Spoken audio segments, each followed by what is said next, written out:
آج جو شیخ نے بات کی ہے وہ ہمارے جو مہینہ گزر گیا ہے رمضان کا مہینہ، اس کے بارے میں بات کی ہے کہ ابھی ہمیں کیا کرنا چاہیے کہ یہ جو برکتوں والا رحمتوں والا مہینہ تھا تو اس میں ابھی کیا ہمیں آگے مستقبل میں کیا اس کو کنٹینیو کس طرح رکھ سکتے ہیں، اس کے بارے میں غور و فکر کرنا چاہیے۔ ہم اپنے زمانے سے جو گزر چکا ہے، سالوں سال گزر چکے ہیں، صدیاں گزر چکی ہیں، پھر اسی طرح دن رات جو بدلتے رہتے ہیں، اس میں ہمارے لیے بہت نصیحت اور ایک بہت ہمیں سیکھنے کو ملتا ہے۔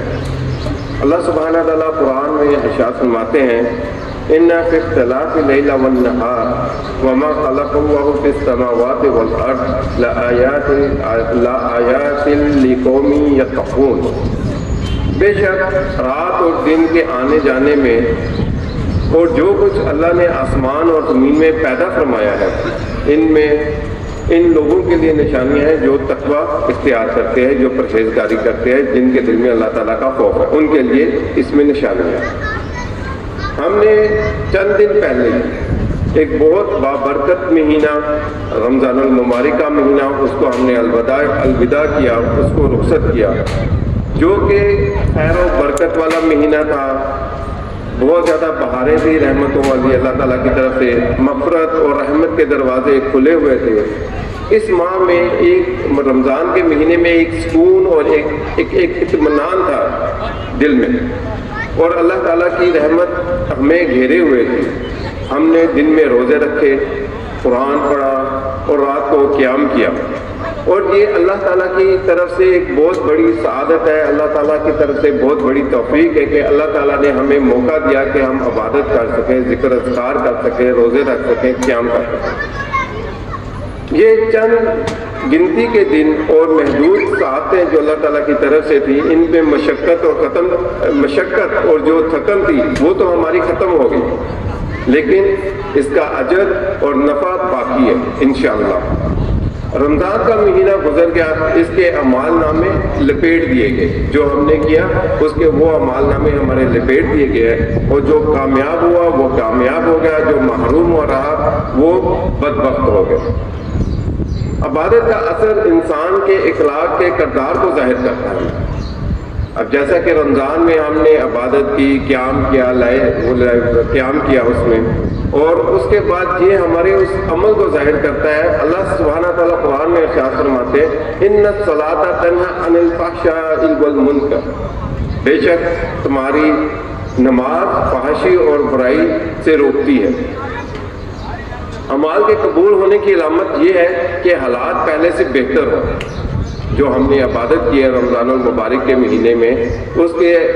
قبول ہونے کے اثرات یہ ہیں کہ ہمارے حالات پہلے سے بہتر ہوں، اور محرومی کی علامت یہ ہے کہ رمضان کے بعد انسان نے جو گناہ چھوڑے تھے دوبارہ اس گناہوں کی طرف پلٹ آئے۔ اللہ نے ہمیں خبردار کیا کہ ہم اس عورت کی طرح نہ ہو جائیں جو دن بھر مضبوطی سے سود کاٹتی ہے، پھر شام کو اسے توڑ دیتی ہے۔ اللہ سبحانہ تعالیٰ قرآن میں ارشاد فرماتے ہیں وَلَا تَكُونُوا كَالَّتِي نَقَضَتْ غَزْلَهَا مِن بَعْدِ قُوَّةٍ أَنْكَاثًا، اور اس عورت کی طرح نہ ہو جاؤ جس نے سود کو مضبوطی سے کاٹنے کے بعد ٹکڑے ٹکڑے کر دیا۔ ہم نے جو عبادت کی ہے اس کو ہمیں بھلانا نہیں چاہیے، اس کو آگے کرنا چاہیے۔ نبی اکرم صلی اللہ علیہ وآلہ وسلم نے بھی اس چیز سے خبردار کیا کہ کوئی عبادت چھوڑ کے محروم نہ ہو جائے۔ چنانچہ آپ صلی اللہ علیہ وآلہ وسلم نے عبداللہ بن عمر رضی اللہ تعالیٰ عنہ سے فرمایا اے عبداللہ، فلاں شخص کی طرح نہ ہو جانا جو قیام اللیل کیا تھا اور پھر اس نے اسے چھوڑ دیا۔ یہ صحیح بخاری کی متفق علیہ حدیث ہے۔ حضرت عائشہ رضی اللہ تعالیٰ عنہ ارشاد فرماتی ہیں کہ آپ صلی اللہ علیہ وسلم کے عمل کے بارے میں پوچھا گیا تو آپ نے فرمایا کہ آپ صلی اللہ علیہ وسلم کا عمل ہمیشہ جاری رہتا تھا، اور نبی اکرم صلی اللہ علیہ وآلہ وسلم نے فرمایا اللہ کو سب سے پسندیدہ عمل وہ ہے جو مستقل کیا جائے، اگرچہ کم ہی کیوں نہ ہو۔ یہ قرآنی آیات اور یہ جو اللہ تعالیٰ کی طرف سے احکامات ہیں ان لوگوں کے لیے جو رمضان میں اللہ کی اطاعت کی مٹھاس چکھتے ہیں، اللہ کی رحمت کو سمیٹتے ہیں اور اس میں فرائض کو اپناتے ہیں اور گناہوں سے بچتے ہیں، مگر جیسے ہی رمضان ختم ہو جاتا ہے تو وہ دوبارہ غفلت اور گناہوں کی طرف پلٹ جاتے ہیں۔ کیا ہی خوبصورت ہے کہ برائی کے بعد نیکی اسے مٹا دو، اور اس سے بہتر یہ ہے کہ نیکی کے بعد دوسری نیکی کی جائے۔ ہمیں چاہیے کہ ہمیں نیکیوں کو جاری رکھیں، قرابت کا سفر جاری رکھیں، ہمارا قرآن سے جو تعلق تھا وہ جڑا رہے، تلاوت ہم کرتے رہیں، ہمارا قیام اللیل آخری شب کا نہ ہو بلکہ ہماری سخاوت نیکی رمضان تک محدود نہ ہو بلکہ اس کو جاری رکھے رمضان کے بعد بھی۔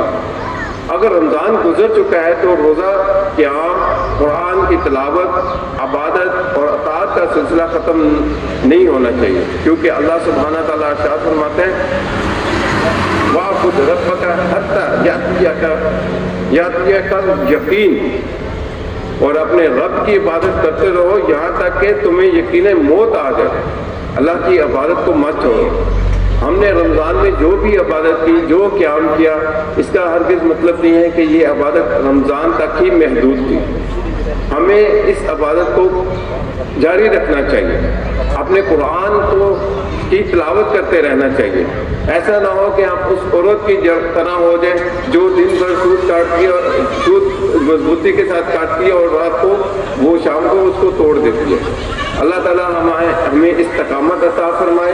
اور زیادہ سے زیادہ اللہ تعالیٰ ہمیں اس بات کی توفیق عطا فرمائے کہ ہم مسجد میں آئیں، قرآن پڑھیں، نماز پڑھیں اور قیام کریں۔ جزاک اللہ خیر و احسن الجزاء۔ السلام علیکم ورحمۃ اللہ وبرکاتہ۔